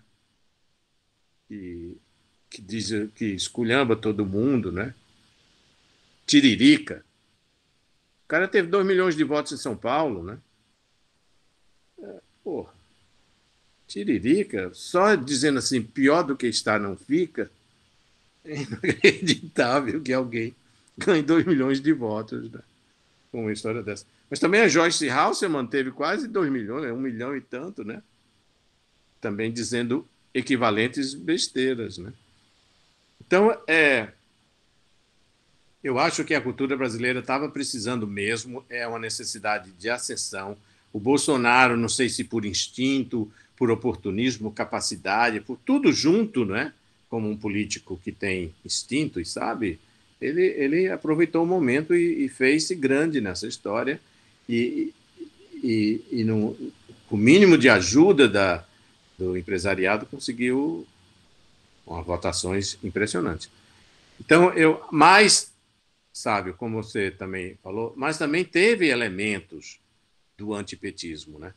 Porque também as pessoas se encheram o saco do antipetismo. Aí volta para o Brand aí a pergunta de 2013. Eu acho que o negócio de 2013 foi assim, aquele protesto silencioso que, machucado por aqueles black blocs e as confusões que aconteceram, inclusive mortes, né, como na morte do jornalista que levou um tiro no ouvido, não foi? Morreu por conta disso. Mas eu acho que era um sentimento simbólico do antipetismo ali criado. Assim. Eles não sabiam que havia tanta roubalheira. Quem sabia que a Petrobras tinha sido aviltada desse jeito? Quem sabia que a Odebrecht tinha esse poder de corromper toda a classe empresarial política brasileira? Ninguém sabia desse jeito. Todo mundo sabia que o Brasil tem muita corrupção, mas ninguém imaginava que fosse desse nível, porque parece que nunca tinha sido desse nível. Mas ninguém sabia expressar, não é? A vitória do Lula, e Lula, o operário que virou brasileiro, deixou ele numa aura de proteção, não digo de santidade, mas assim de beatitude, que ninguém jamais chegava ao ponto, nem as pessoas mais ranzinzas contra o Lula. Porque havia uma aura, assim, era uma seção brasileira. Sabe, um cara que nasceu em Caetés e comia jumenta no meio do barro e virou presidente da República, é um troço assim muito grande, né? Para uma cultura, né? Que tinha sido um herói no fim da ditadura militar, naquela fase de 78 em que ele fez as grandes greves no ABC e tal. Então, havia essa beatitude, essa quase santificação assim do Lula, que ninguém sabia dizer onde dizer. Eu estava no governo do Lula como presidente da FUNAI quando saíram aquelas notícias do mensalinho, né? Do mensalão. E me lembro aquela entrevista do Lula, não sei aonde, aquela junta que ele estava tão encabulado que ele ficava olhando assim para o teto. Você lembra disso? Os olhos dele reviravam para cima? Uma coisa estranhíssima. Esse cara está mentindo ou o quê? Por que ele está? Quem está machucando ele tanto que os olhos dele estão revirando para cima? Era esse o sentimento. Não se pode machucar o Lula. Ele está tão encabulado, assim, ele é tão inocente que ele fica olhando para cima. Porque não acredita que estão o condenando por corrupção. Então, eu acho, se me permite, Brando, se eu disser alguma coisa sobre esse tema, que eu escrevi esse artigo, nem me lembro bem mais, a não ser essa. É um silêncio, um protesto silencioso que falta uma orientação verbal e política. E ninguém, assim, nenhum político foi formado nessa coisa extraordinária que foi 2013. Quem é o líder que apareceu aí? Os que mais apareceram é aqueles backbock, a Soninha e aquele Capilé, que tiveram uma certa ascensão, e depois se viu que não é esse cara que você quer. E nenhum político ousou subir ali para fazer um discurso naquela praça da Cinelândia. Nenhum apareceu para fazer um discurso. Como não aparece para fazer um discurso? Uma oportunidade para falar uma massa querendo ouvir. Ninguém ousou falar ali. A violência, eu não entendo exatamente se era um negócio que vinha imitado dos Estados Unidos, porque esses black blocs são tudo uma ideologia meio americana, não é? Ou alemã, não sei. Veio de um grupo ali. E o Brasil, quer dizer, infelizmente, mesmo não fazendo sentido para nós, a gente adota cada coisa, né? Esses black blocs vieram de lá, era uma coisa da classe média, a classe média silenciosa buscando um caminho, porque esse caminho que está em 2013 não parece bom. Né? Nem dizia assim, Dilma, sua filha da puta, nada. Não se dizia Lula, ladrão. 2013 não tinha isso. Tinha só esse silêncio de buscar alguma coisa, era uma espécie de queda em si mesmo da classe média tentando compreender o mundo e sem saber como simbolizá-lo. É isso. Maravilha, mestre. Quem mais agora, no segundo bloco, quer dirigir questões, perguntas, comentários? Eu quero fazer um pedido, na verdade, Sávio, para que o Mércio, porque em certo momento da fala dele, já parabenizando também pela fala, agradecendo pela oportunidade de ouvi-lo um pouco a respeito de sua visão sobre o Brasil, sobre o bolsonarismo, mas em certo momento ele lembrou dos Trapalhões, e falou que, justamente no contexto ele estava dizendo sobre a visão que ele tem de cultura, como sendo os modos através dos quais a sociedade se põe em diálogo consigo mesma. E aí ele mencionou os Trapalhões e o humor. E eu, como faço parte do grupo, que o Sábio lembrou, que é o Brasil Profundo, a gente entende que o humor é uma coisa que atravessa constantemente a história do Brasil, dessas interações mais básicas e tal. Então, eu queria que você comentasse o seguinte, qual é a sua visão a respeito do lugar que o humor ocupa na história recente do Brasil e com ênfase ao bolsonarismo? Porque, normalmente, quando você fala em bolsonarismo, só se enaltece aquela parte do cara que é agressivo, que é violento e a ira. E, entretanto, quando a gente observa assim, a evolução das massas de apoiadores de Bolsonaro, o número de memes, que são essa nova modalidade de propagação de humor, que foram surgindo por meio de instrumentos de rede social, hoje através do TikTok, por exemplo, e do Kawaii, né, é imenso. Então, existe um fator de coesão que vem através desse conjunto de estímulos que se dão através do humor. Se você puder comentar um pouco a respeito disso, seria bom. Obrigado. Peraí, deixa eu ver se mais alguém vai fazer pergunta, Sim. Que aí você responde no bloco, no conjunto. Uhum. Eu queria só lembrar que no dia que eu comentei até com ele hoje, o Brandi fez a exposição dele sobre os evangélicos de Bolsonaro. O Brandi também falou dos Trapalhões, né? E dizendo que hoje os Trapalhões sairiam presos do estúdio, entendeu? Se fizer uma gravação dos Trapalhões, não precisa nem ir para a televisão, entendeu? Na gravação já sai preso, algemado ali, entendeu? Não, é engraçado e tal, mas o Brandi estava fazendo referência a como que mudou o Brasil, né? Sim, nesse sentido, quer dizer, a mudança geral dos evangélicos, que ele fez referência, mas a essa mudança. E aí, essa pergunta do Thiago é muito interessante, porque mudou também o humor. Embora tenha conservado, uma parte da sociedade brasileira não vê graça nenhuma nisso, num programa como os Trapalhões, né?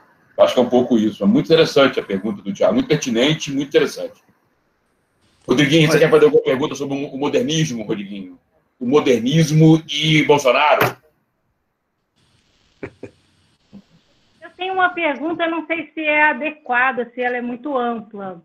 Pode fazer, quando você fala que a classe média não sabe, que você falou, não sabe seu valor, né? O que seria, né, uma classe média que sabe o seu valor para o Brasil? Classe média, né, seria essa? Que característica seria essa da gente saber o nosso valor, né? Essa é pesada. Olha, deixa eu primeiro ver esse negócio de humor, mas deixa eu dizer, eu gosto muito dos Trapalhões, amo e assisto. Eu tive filhos a cada 10 anos, então eu tenho acompanhado desde a primeira edição do Pica-Pau Amarelo, eu sei tudo. E também, mas tem que citar também um outro que eu amei demais e chorei, etc., que foram os Mamonas Assassinas, né? Que foi um fenômeno que juntou gente pra cacete, juntou mesmo, né? Todas as classes sociais, ali também estava ali, também, mas também foi aquele negócio, né? Durou 1 ano e meio, né? Ou 2 anos, no máximo, aquela coisa dos Mamonas Assassinas, né? E é claro que o humor, assim, também tem um que não é brasileiro, mas que todo mundo assistia, que é Chaves, porra. É uma delícia, né? Aquela inocência que você vê naqueles caras, assim, como os Trapalhões, né? Era algo mais só. Ô, Mércio, só um comentário que é curioso é que o Bolsonaro declarou que Chaves é o programa favorito dele, né? É Ele falou mesmo? que estava no hospital, depois, se recuperando da facada, ele disse que era o programa favorito dele. E a imprensa caiu matando com isso, dizendo, não, olha como é que o presidente gosta de um programa imbecil, né? Enfim. Pois é. Pois é, aqui a Cris sabe o que é que eu assisto quando eu estou entediado, é o Chaves. É o que me dá alguma alegria também. Enfim, é um humor simples, é humor assim, da cultura brasileira, daquela coisa de ironizar a vida inteira, não é? Não deixar que ninguém suba. É uma maneira de equalizar as pessoas. Né? Todo mundo tem defeitos, e os defeitos são risíveis. Isso é fabuloso para juntar a classe social e juntar diferenças. Né? O negócio dos Trapalhões é que eles fizeram uma coisa, um nordestino com esse humor escrachado do Ceará, que é um dos fulcros do humorismo brasileiro, é aquela área, né? É onde se concentra o escracho nordestino, que é todo escrachado. Você que é baiano sabe o que é escracho mesmo, né? E com essa ingenuidade sacana do mineiro e a malandragem do preto, né? É lindo isso, né? É um troço assim. E aquele outro que era só a escada para os demais, né? O cara de Niterói. Enfim, eu não sei dizer assim o quanto, mas é claro que o humor é uma coisa assim tão impressionante e é assim uma tristeza muito grande que todo a woke culture não permite mais humor, né? Os americanos estão sentindo muito, né? Esses programas de humorismo americano que eles vivem dessas coisas, cada um desses entrevistadores tem que ter humor, os americanos riem até demais, é um negócio chato para danado. Eu me lembro eu vindo do Nordeste a primeira vez, quando fui para os Estados Unidos, eu fui morar no Oregon, que é ali acima da Califórnia, eu tinha 17 anos, eu achava que os americanos riam demais, tudo eles querem fazer graça e contar piada, tem um negócio assim, né? E eles agora não conseguem mais nem fazer isso. Quer dizer, uma coisa que é parte da cultura americana, que é de mostrar que você tem humor, e humor é sinal de inteligência, né? Embora não tenha a ironia fina que os ingleses têm, mas eles querem ter a ironia fina dos ingleses, faz parte fundamental, né? E eles também perderam isso, eles estão transformando essa sociedade toda e trazendo para o Brasil esse negócio que o brasileiro levou algum tempo para ele não poder fazer piada contra gay, contra negro, contra mulher, contra nordestino, contra gaúcho. Ninguém pode fazer mais piada dessas etnias, né? Os americanos não podem mesmo. Aqui a gente ainda pode, assim, se você juntar com um bando de homens, ainda dá para você fazer piada assim, escrachada, né? As pessoas têm que aceitar. Então ainda tem algum, mas nos Estados Unidos não tem mais piada escrachada contra alguém, algum grupo social, alguma preferência sexual, algum tamanho do pau de alguém. Não existe mais essa piada. Então, é um negócio ruim também, viu? Eu acho, Tiago, se não encontrarem. Mas, então, os bolsonaristas têm mais isso porque eles ainda vivem nesse mundo. Esse mundo da moral e da cultura profunda brasileira faz sentido para eles. Eu estou aqui na minha casa, que é linda e que tem aqui uma laje, eu estou fazendo umas coisas aqui para... Enfim, aí às vezes tem 5... nordestino conversando, e eu naturalmente trago uma cachaça e fico conversando com eles, até a produção cai de vez em quando, porque os negros ficam todo mundo bebendo e conversando. Aí eu vejo que eles não perderam aí, não. Embora uns já viram mais tempo no Rio, então estão mais refinados, não sei o quê, estão fazendo tatuagens e blá blá blá. Tem um que diz assim, não, agora eu sou fino, olha a minha tatuagem, entendeu? Então, mas o humor ainda permanece. E você pensa bem, olha, tem uma coisa interessante sobre isso da classe social mais baixa, é onde se resguarda o profundo da cultura de qualquer país. Então, em qualquer país, quem sobrevive quando vem as grandes mudanças, o país só sobrevive porque tem um monte de gente que não aceita essa mudança. então entra num processo de conflito que cria nova síntese transformativa sem perder a essência, né? É assim que os índios... Eu entendi isso, Tiago, estudando o índio, porque os índios são assim bombardeados de mudanças, né? E eles estão agora nos celulares e tal. Eu tenho aqui mais de 500 pessoas indígenas que estão na minha página de Facebook. E eles conversam, então tudo e tal, fazem banda de rock, etc. Então eles estão dominados. Esse negócio está muito rápido, essa entrada, né? Mas eles têm um negócio que os resguarda também, que é os seus velhão pé duro, entendeu? Pé seco, que eles chamam os velhos pé seco, que anda ainda de pé no chão no troço. Aí eles seguram a onda. E eu digo uma coisa, uma grande parte dos países que são invadidos ao longo da história na Europa, eles só sobreviveram por causa dos pobres. Não é porque os pobres eram massa, mas é porque os pobres tinham uma cultura básica. E toda a elite se vendia para quem quisesse. Um negócio de ser príncipe, não sei o quê. O príncipe casa com não sei o quê, etc. Mas e o povão aqui dentro? Como é que eles vão segurar essa onda? Não é? Então, todas as sínteses históricas, você estuda a história da Inglaterra, é um conjunto de sínteses históricas. Então, os celtas, vieram os romanos passaram 600 anos na Inglaterra. Né? Não, 400 anos, da época de César a 430. Depois vieram 200 anos os vikings chegaram por lá e mudaram e conquistaram pedaços da Inglaterra e fizeram essa junção. E é porque um povão lá dentro, os que ficaram com o pé no chão, é que seguravam. Então, o povo é fundamental para segurar a ética, a moral de um país, né? Então, e agora são os bolsonaristas que não têm. Os bolsonaristas pé duro, que eu digo, não esses mais refinados, os pé duros, os caras que sabem instintivamente por que vão votar no Bolsonaro, eles querem a cultura básica, querem a moral básica, querem ser capaz de dar um croque no seu filho, entendeu? Querem poder gritar com o filho que faz alguma coisa. E não dizer, vai te fuder, pai. Ele não quer ouvir um vai te fuder, pai, entendeu? E isso é que segura. Se invadissem assim, uma cultura grande e poderosa como está vindo aí, com essa inteligência artificial, com tudo mais, que ainda vai segurar vai ser a ignorância brasileira. É que ainda vai segurar. É uma coisa irônica, mas é verdade. Porque nos países foi isso que segurou. Acho. Então, esse humor está existindo ainda porque eles não estão com vergonha de fazer gozação com o nordestino do pé torto ou gozação do carioca vagabundo, que aqui os nordestinos acham carioca vagabundo, né? Que sacaneiam eles. Eles não têm medo de fazer.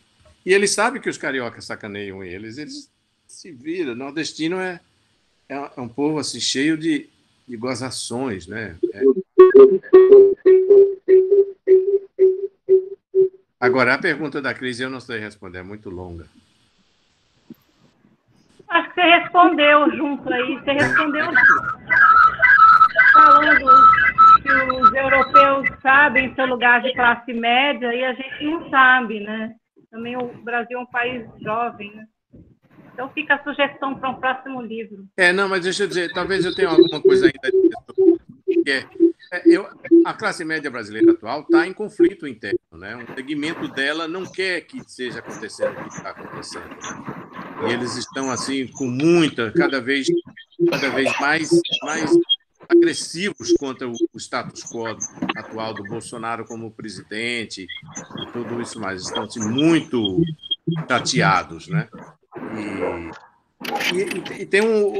E eles, de certo modo, estão brigando com gente da própria classe média que, de algum modo, diz assim, epa, mas esse cara que são os antipetistas, mas não são PSDB, não é? Esse pessoal não veio do Dória, não veio do Fernando Henrique.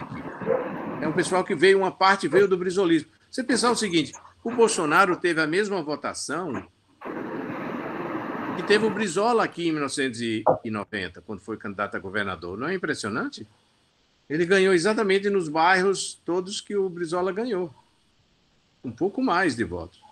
Então, essa gente que tinha votado no Brizola votou no Bolsonaro, né?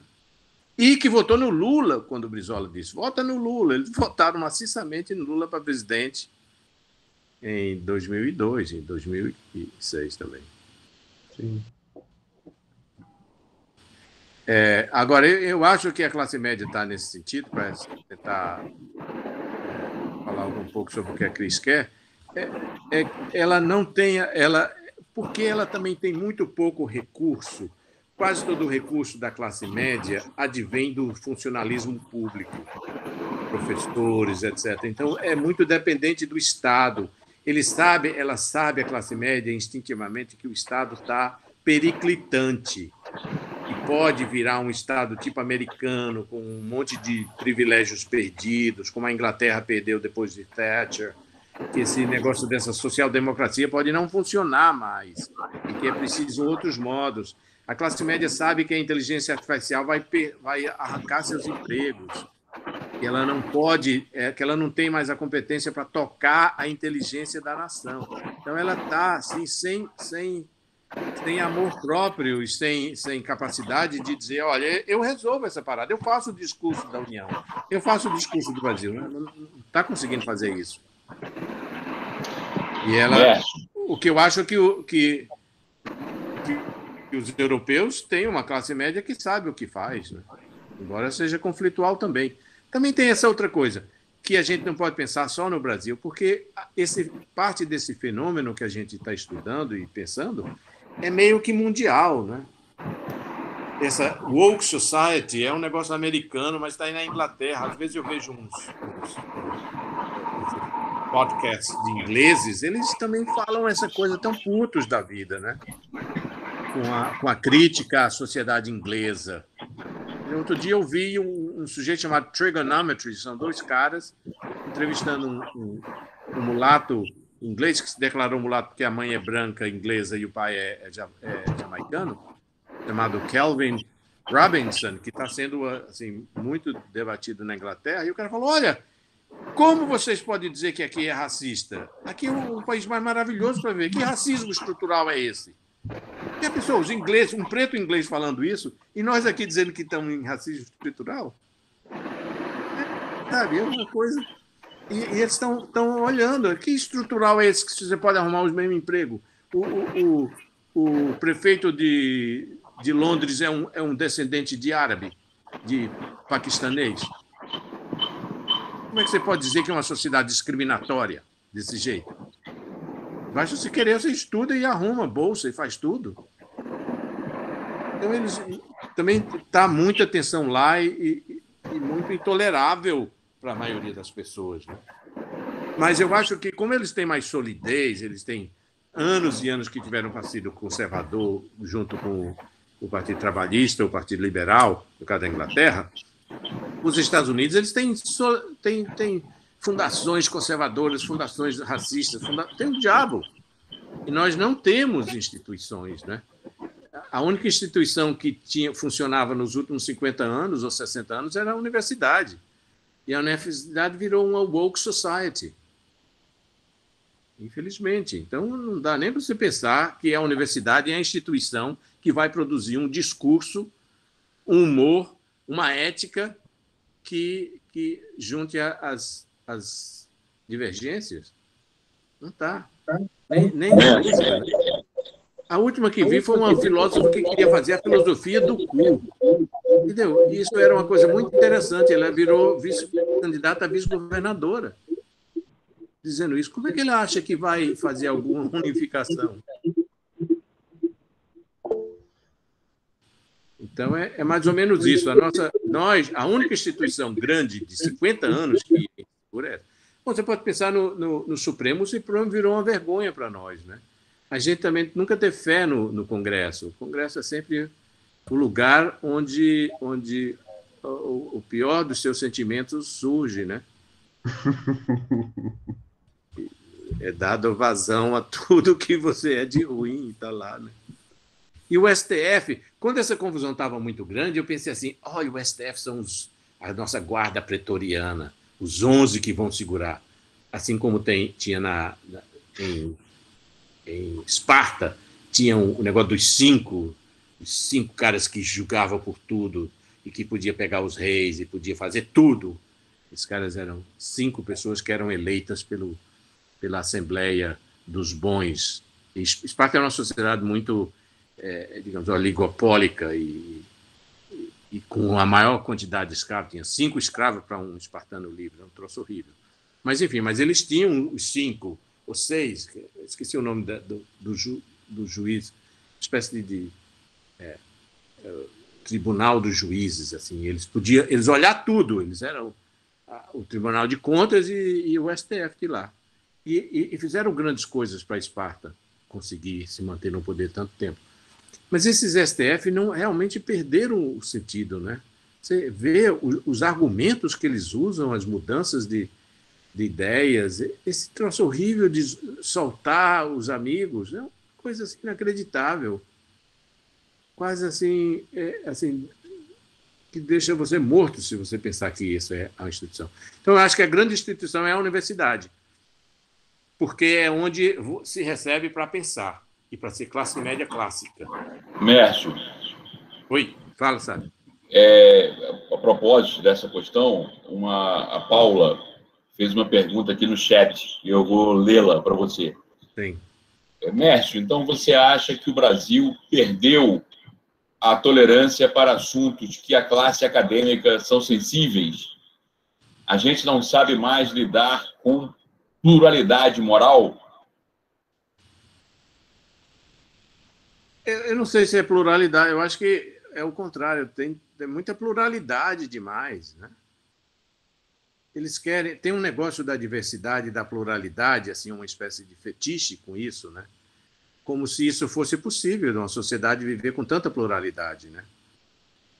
Eu me lembro, esse negócio surgiu, somos uma sociedade pluricultural. Eu me lembro discutindo isso quando era do indigenismo clássico brasileiro, um antropólogo que batalhava unicamente pelos índios, que pensava assim, então, bom, o Brasil, você não pode dizer que o Brasil é uma sociedade unicamente nacional, tem dezenas de línguas e tem culturas, vamos pensar nessa pluralidade brasileira. Depois tem a pluralidade das regiões e culturais, etc. Mas se você entrar muito nesse negócio de pluralidade, você chega ao ponto em que você nem é você mesmo, porque você também não é um ser em si, você também é um ser que tem consciência, e você é um ser que decide coisas diferentes a cada momento, enfim. Então não há nenhum ser em si, isso é o clássico da filosofia deleuziana, não existe o ser em si, só existe uma eterna transformação. Então, a pluralidade tem que ser vista com certo cuidado, porque tem que haver coalizões e sínteses para criar coisas, né? Então, embora nós sejamos tão diferentes um do outro, de regiões, nós somos aqui unidos por uma língua e por uma cultura própria, que é a brasileira, né? Embora tenha aqui ascendências tão diversas entre nós, de lugares e tudo, e pensamentos e etc., mas há coalizões que nos fazem, sínteses, que nos fazem ter uma identidade. Então, eu acho que a universidade é um lugar de discussão. Ela foi feita para ser isso, né? Mas é feita discussões que aceitem, de princípio, que o que o outro pensa tem um valor em si. Tem um valor em si.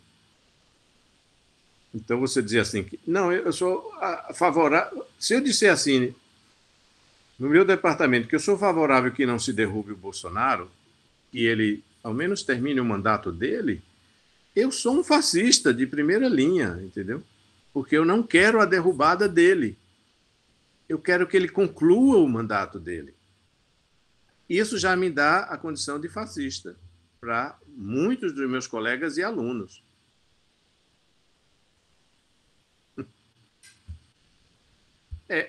Eu disse já para o Sávio que eu acho bacana que está se discutindo isso e que várias ideias estão vindo aí de pessoas falando diferente. Por exemplo, antes era alguém escrever sobre evangélico. Só quem escrevia era o Isera aqui, que era sempre os evangélicos bonzinhos. Não, eles são bonzinhos.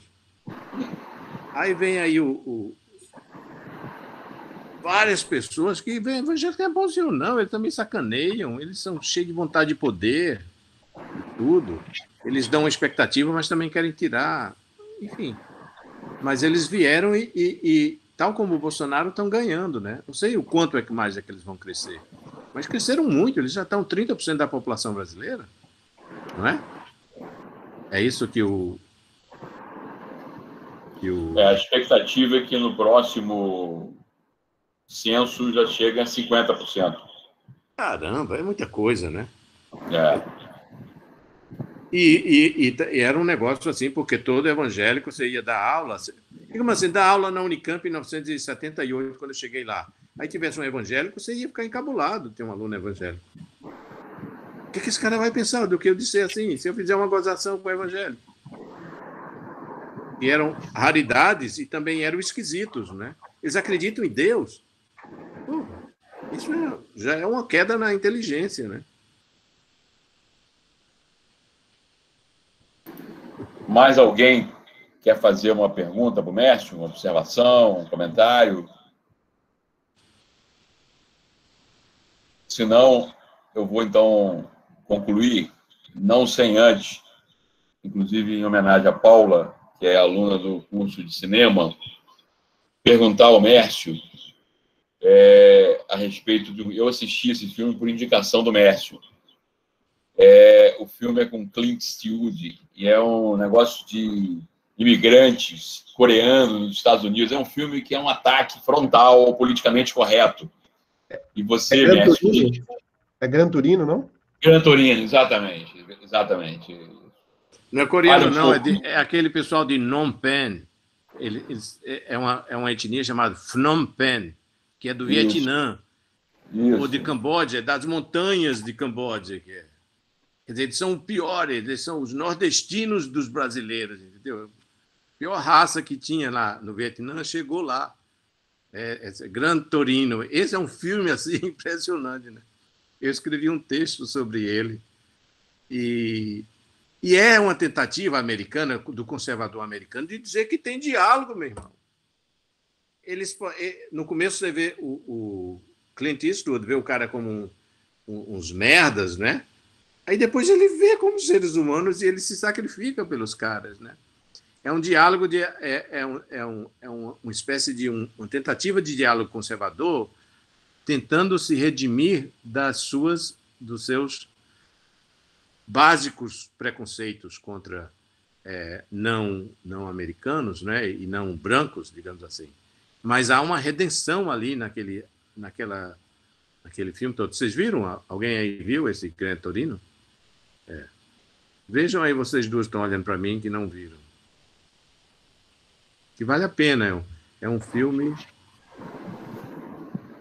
E a Paula quis saber disso, né? Ela deve ter lido o artiguinho que eu escrevi sobre isso. Exatamente. Botei aqui no chat o nome do filme. Me diga uma coisa, alguns amigos disseram assim, isso vai ser gravado? Eu posso depois ver? Está sendo gravado, eu vou te passar depois da gravação. Ok. Então, pessoal, muito obrigado. Eu adorei assim, me expressar tão livremente. Eu digo que isso não é fácil na universidade hoje em dia, mesmo eu não me considerando bolsonarista, mas eu apoio que ele continue, que ele faça seu governo, apoio que haja uma nova síntese na cultura brasileira, trazendo esse pessoal para ser incorporado.